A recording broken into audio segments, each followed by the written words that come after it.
My name is Olivia, 32 years old, and I have been married and living in the US for nearly 7 years. If you ask what gives me the most peace of mind in this large house of almost 400 square meters, amidst my upscale in-laws, and during the parties where I always feel out of place, it's not my husband, nor my mother-in-law or sister-in-law. It's Rex, a big German shepherd with a tan and black coat, whose eyes always seem to understand everything, yet can't speak. Rex came to this house before me. The first day I stepped inside, I clearly remember him rushing out, barking loudly, then suddenly stopping, taking a step back, and tilting his head to stare at me for a long time, as if assessing a stranger about to enter his world. My mother-in-law, Victoria, offered a thin smile. He doesn't like strangers. He probably won't like a daughter-in-law either. For some reason, I just smiled gently at Rex, knelt down, and reached out my hand. Hi, Rex. From today on, I guess we're family, huh? Unexpectedly, Rex walked closer, gently rested his snout on my hand, licked it once, and wagged his tail. My mother-in-law froze slightly, her mouth twitching, while my husband, Ethan, burst out laughing. Wow, he rarely gets friendly with anyone on the first try like that. Maybe you really are special. At the time, I simply thought, maybe I'm lucky. Little did I know, years later, Rex would be the only one to stand by my side amidst a whole family full of secrets. My life after marriage wasn't hell, but it was far from a paradise. My mother-in-law was always polite, the perfect American socialite in the eyes of the neighbors, but as soon as the front door closed, her tone would change completely. Olivia, the dining table isn't wiped clean yet. A wife should be proactive. Don't make me remind you. This is America, but you're the newcomer. You have to work twice as hard to be worthy of this family. My husband, Ethan, initially defended me. Mom, Olivia works all day too. She's not just at home. But gradually he spoke less, seemed more tired, and finally chose silence. I didn't blame him entirely, but I felt increasingly isolated in this house. Only Rex silently followed me everywhere, from the kitchen and the living room to the times I escaped to the garden to sigh. Every evening, when the in-laws sat watching TV, I would often spread a small rug in the corner of the living room, lie face down, and Rex would rest his head on my arm. His breathing was steady, warm, and heavy. Some days, I felt like just holding him would keep me from being swept away by the invisible criticism.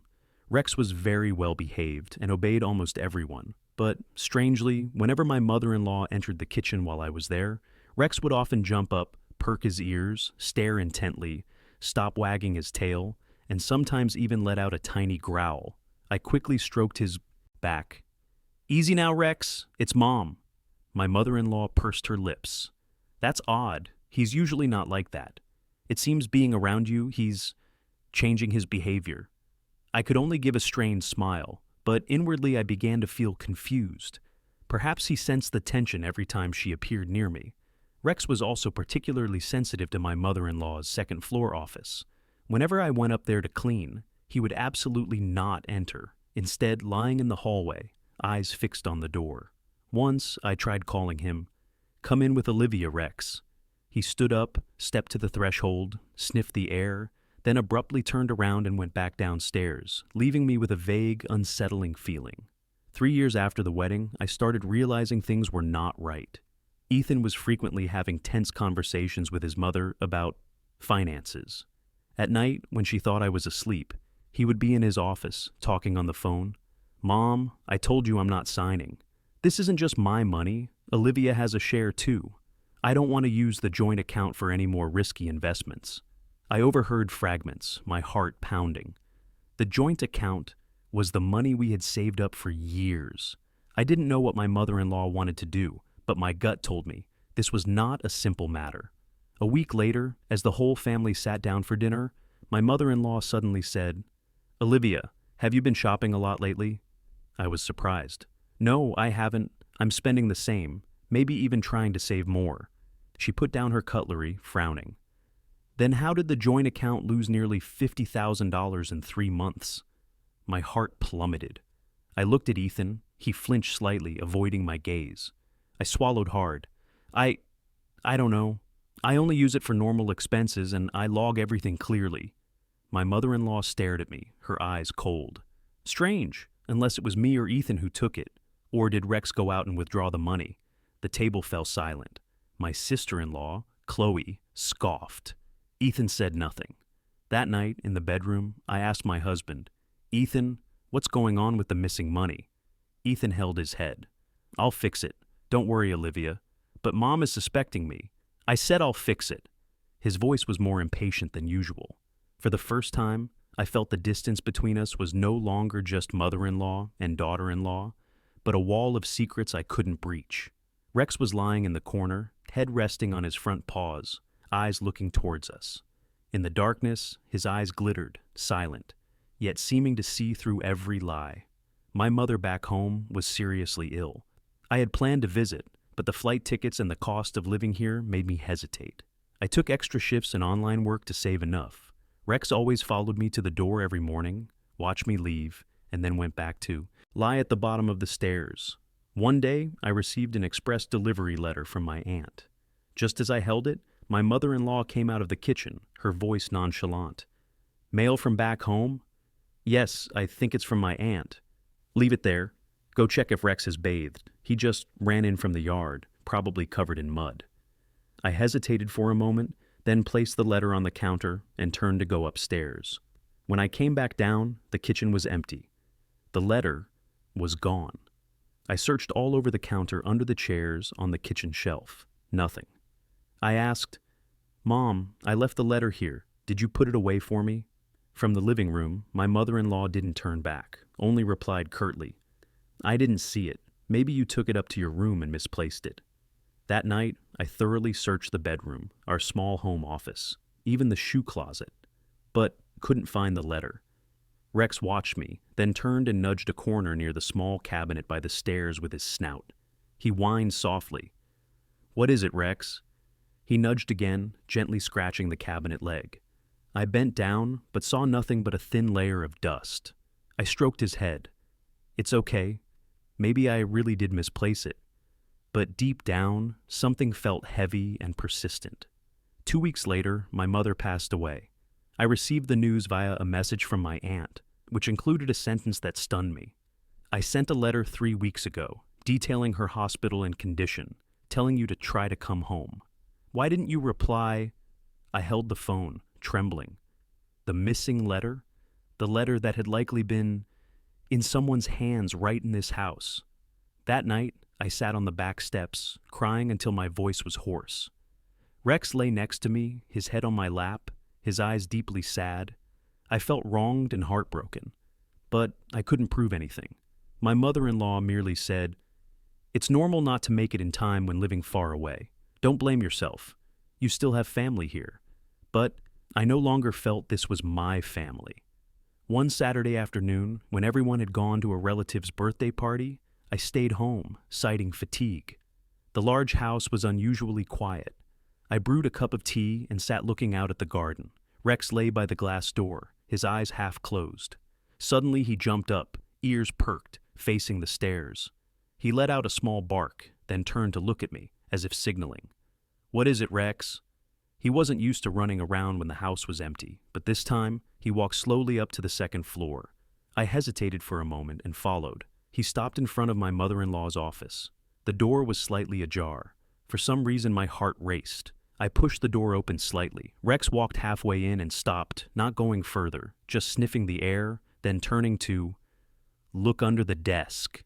He whined softly, then suddenly bent down and gently scratched at the carpet, right under the desk. The sound of his claws against the floor was clear. I walked over, trembling, knelt down, and lightly lifted the edge of the rug. Behind the rug was a small gap between 2 floorboards, just enough to hide something thin and flat.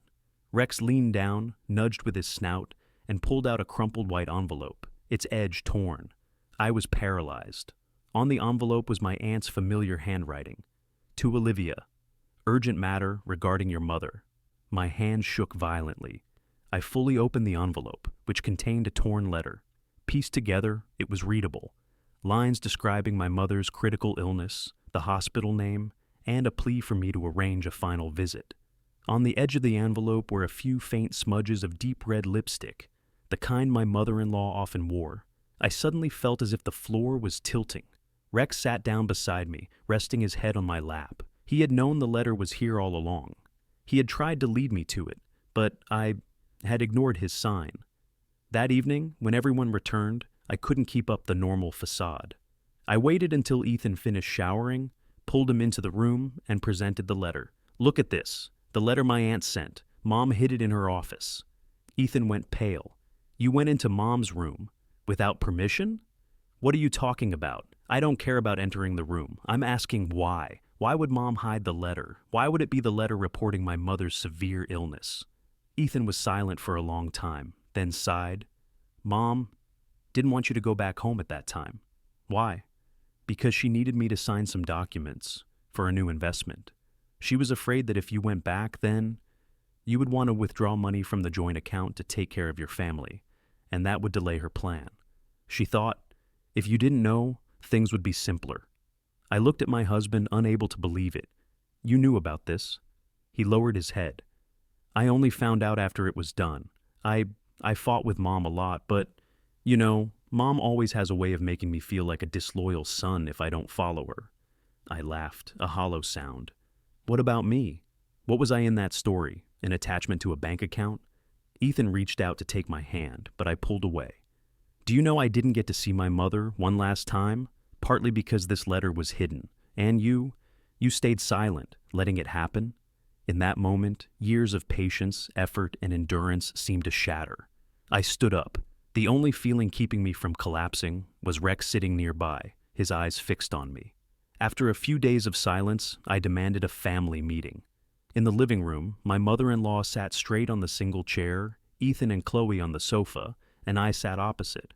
Rex lay on the rug, watching each person. I placed the envelope and the torn letter on the table.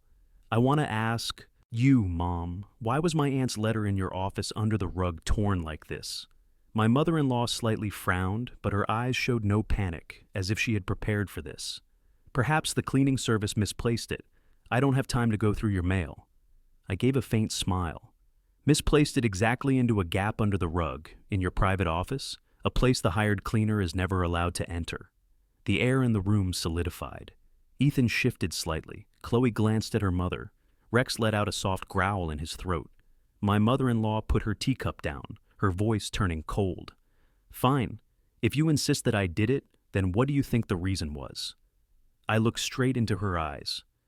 "Because you needed money at the time. You needed Ethan to sign the investment contract, and you needed access to the joint account. You were afraid I would go back home, afraid I would want to withdraw money to care for my mother, so you chose to keep me completely in the dark about her illness." For a fleeting moment, I saw a flicker of panic in her eyes, very quickly, but I didn't miss it. She adjusted her glasses. "You are insulting me, Olivia. In this house, I'm the one who always supported you, gave you a place to live, gave you a position." I cut her off. "You gave me nothing. I worked, I contributed, Ethan and I created that joint account, and you used it as your own money." I turned to Ethan. "Tell me, what was that investment? Where is the money now?"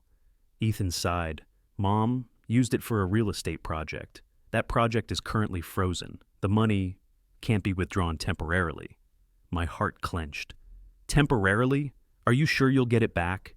No one answered. In that heavy silence, Rex suddenly stood up, walked closer to my mother-in-law, and then barked loudly once. His eyes were no longer gentle, but tense and vigilant. For the first time, he barked directly at her. "Rex, be quiet," my mother-in-law snapped softly. But Rex didn't stop. He turned to me, then back to her, barking a few more times, as if trying to say, "Something is wrong here." I looked at him, and tears welled up involuntarily. In this entire house, the dog was the only one who couldn't lie. I decided not to let things slide anymore. I secretly installed a small camera in the living room, aimed at the table where everyone usually left papers. That day, I replayed the footage on my laptop. Rex lay at my feet, his head resting on my legs. Most of the video showed people walking around watching TV, minor arguments, until a segment from over a month ago. In that clip, my mother-in-law walked into the living room alone, holding a white envelope, my aunt's envelope. She looked around, then took out the letter inside and read it. Her expression shifted from indifferent to annoyed, then to calculating. After that, she folded the letter, put put it back in the envelope, tucked it under her arm, and walked upstairs. Rex looked at the screen, then turned to look at me, as if saying, "See?" I fast-forwarded the later clips. There was my mother-in-law again, coming out of the office, no longer holding the envelope, but her sleeve had a faint red lipstick smudge. I paused the image, zoomed in. It was definitely her lipstick color. It was no longer suspicion. It was proof. I saved the video segment separately. Then, I continued searching. Another clip gave me chills. She was sitting with an unfamiliar man, seemingly an investment broker, talking about temporarily withdrawing funds from my son's joint account. From the scattered bits of conversation, I pieced together the story. My mother-in-law had secretly used my husband and my joint account as collateral for a risky investment. Ethan knew about this, but was manipulated and forced, and I was completely kept in the dark. I closed the laptop, taking a deep breath. I had what I needed, but I also knew that from here on, nothing would ever be the same. Rex put his front paw on the chair and looked up, nudging my hand. I whispered, "Thank you, Rex. If you hadn't led me to the office, I would never have found the letter. If I hadn't found the letter, I wouldn't have been angry enough to set up the camera, to dig up everything." He whined softly in response. I scheduled another family talk, but this time, my heart was no longer trembling. I was prepared. I had the video saved, bank statements printed, and even a summary of the days my mother was in the hospital, days I knew nothing about. My mother-in-law sat in the single chair again, composed. "Another family meeting? What are you accusing me of this time?" I didn't answer. I just turned on the TV, connected the laptop, and played the edited video clip. The room fell silent as the image of her appeared, holding the envelope, reading the letter, and taking it to the office. Chloe gasped. Ethan turned ashen. When the recording of her talking to the broker about the joint account played, I pressed pause.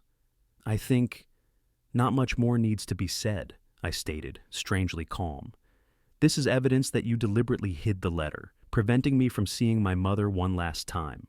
And you also used my and Ethan's joint account for your own investment purposes, without consulting me." My mother-in-law's face was white, but in seconds she regained her cool. "You filmed me inside the house. That's a violation of my privacy, Olivia." I nodded. "If necessary, I'm willing to pursue that too. The court will consider both sides, one who hides a letter and abuses joint assets, and one who sets up a camera inside the house. I have nothing left to lose." Ethan opened his mouth. "Olivia, calm down." I turned to him.